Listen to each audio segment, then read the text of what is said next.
Alexandre de Moraes acabou de derrubar o canal no YouTube meu, que estava retransmitindo toda essa audiência aqui no Senado, tá? Ele acabou de derrubar, neste momento, o pessoal que está trabalhando lá para retransmitir, levar essa informação para o povo. Moraes seguramente acabou de derrubar o canal no YouTube. Ele vai derrubar o de todo mundo, então. Como diria o Galvão Bueno, sentiu. Isso aí é a prova. Ele quer calar o senhor.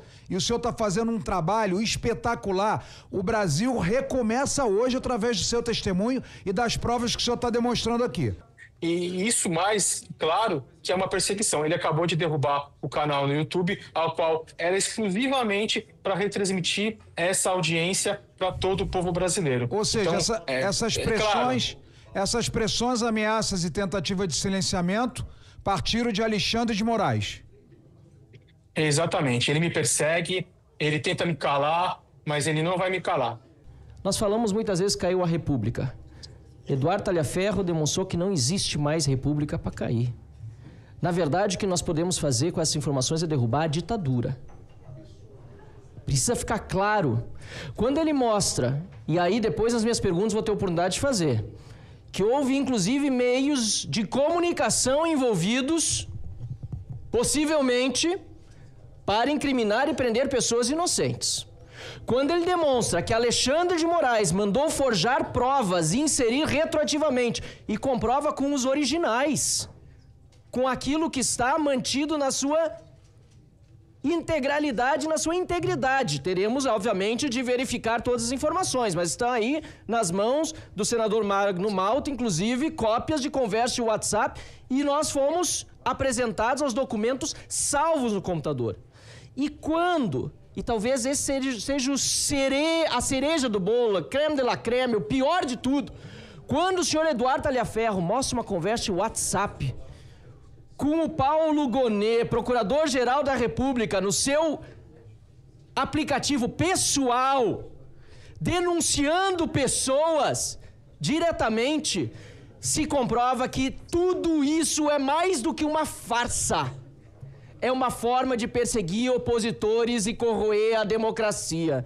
E no mesmo momento em que ele diz tudo isso e apresenta ao mundo, é retirado do ar o seu canal do YouTube, se comprova mais uma vez que Alexandre de Moraes não tem limites, não tem escrúpulos e vai atrás de qualquer um que o desafie. Por isso, concluo, senhor presidente. Saindo daqui, vou à reunião de líderes e peço escusa aos colegas por ter pedido esse minuto antes, que talvez não terei a oportunidade de fazer perguntas depois.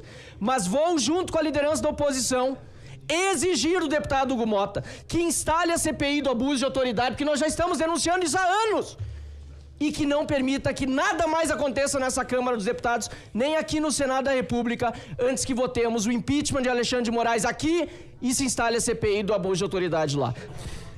Nesse momento, senhor Flávio Bolsonaro, o seu pai está sendo julgado num dos julgamentos mais abomináveis da história do país, de qualquer país democrático ocidental.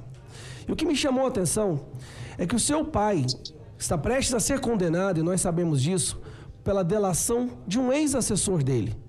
Um ex-assessor dele que não apresentou nenhuma prova, que foi torturado e que teve a família dele ameaçada caso ele não cantasse ou não cantasse exatamente como Alexandre de Moraes queria. Curiosamente, nesse momento, nessa audiência, nós temos aqui também um ex-assessor. Um ex-assessor do Alexandre de Moraes. Aí eu pergunto, Eduardo, o senhor sofreu alguma ameaça para que, se você não falasse o que você está falando hoje, a sua família seria presa?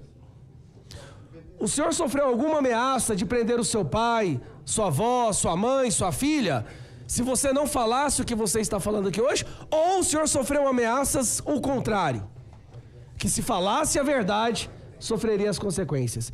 Então chama a atenção, senador Flávio Bolsonaro, que o seu pai pode ter a vida destruída na mão do Alexandre de Moraes por uma denúncia sem provas de um ex-assessor. E aqui nós temos um ex-assessor com toneladas de evidências sendo mostradas ao vivo para o Brasil inteiro ver, mas que a justiça ignora. E são denúncias graves, denúncias que apontam para a violação do Estado de Direito, né? O devido processo legal parece, diante das evidências que foram apresentadas aqui, ser peça de ficção para alguns magistrados.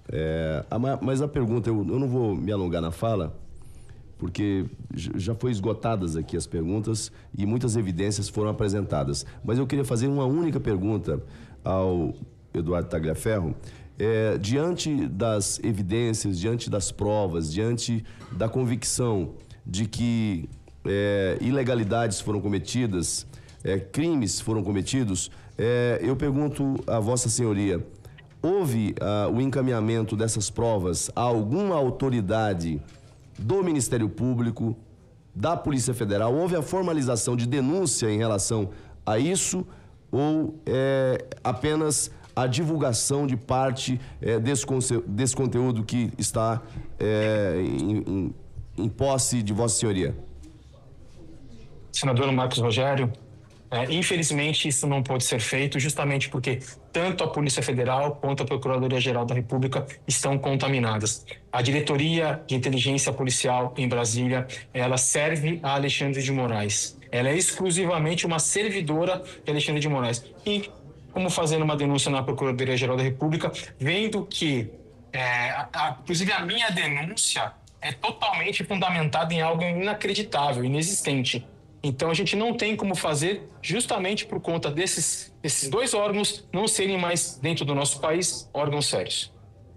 Eu estou perguntando isso, senhor presidente, porque muitos recortes estão sendo divulgados pela imprensa brasileira e até por canais internacionais, mas seria importante, mesmo que não haja nenhuma providência tomada por aquele que é o titular da ação penal, mas é importante que se formalize essa denúncia. Vossa Excelência está, como presidente de uma comissão, recolhendo esse material, vai se reunir com a Advocacia do Senado Federal para verificar quais são os canais próprios legais para encaminhar esse acervo probatório, mas eu estou fazendo esse questionamento porque, embora com as afirmações feitas de parcialidade ou de uma espécie de associação, né, nesse método, né, de investigação, hoje nós estamos diante de uma situação onde o Ministério Público Federal está apequenado,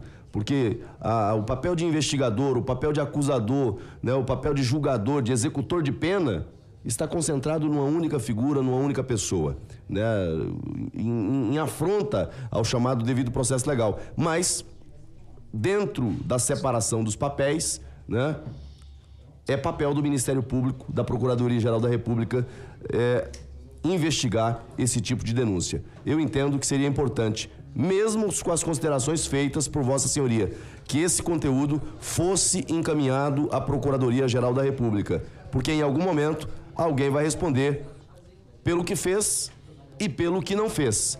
Agora, se esse material não chega lá, ninguém pode ser acusado de prevaricação ou de qualquer outra coisa. Só vamos ver agora a melhor forma de formalizar isso, porque isso vai ser protocolado a princípio, né, se for essa orientação jurídica aqui, inclusive pedir a suspensão do julgamento que está acontecendo no STF neste momento, porque em se comprovando tudo isso aqui, para mim está muito claro, não tem o que fazer.